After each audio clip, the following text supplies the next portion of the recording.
এতিয়া বাছ চাউলখিনি দি দিলে হ'ল চাউল আৰু দাইলৰ হেৰিটো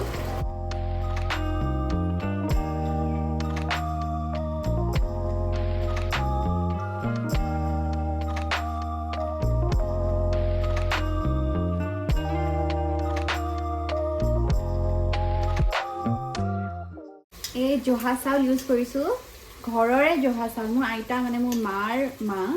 এই আইতাহঁতৰ ঘৰৰ চাউল আৰু এনেকৈ ঘৰৰ মনত পৰে সৰস্বতী পূজা হওক কিবা স্পেচিয়েল অকেজন হ'লে সেইকাৰণে ভাবিলোঁ জহা চাউলকে বনাওঁ বিহুত দি পঠাইছিলে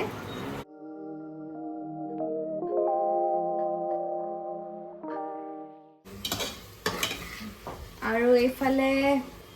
অলপমান মই তৰকাৰী বনাইছোঁ বন্ধাকবি দি কিনে অলমষ্ট হৈয়ে গৈছে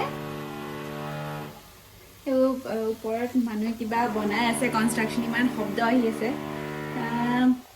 এয়া মানে তৰকাৰীটো হৈ গৈছে অলমষ্ট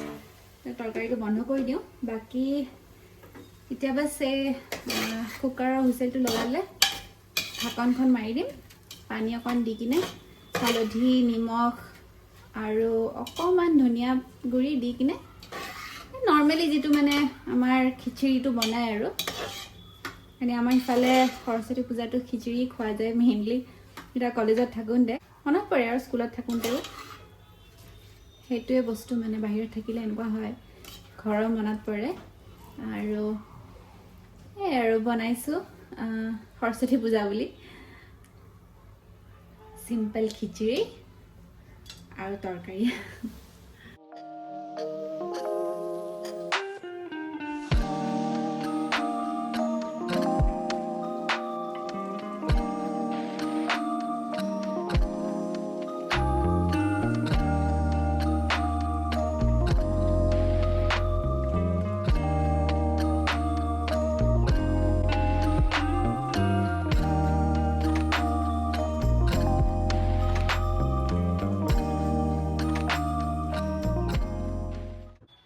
চাওঁতে চাওঁতে সন্ধিয়াই হ'ল দেখিছে এতিয়া চাহৰ টাইম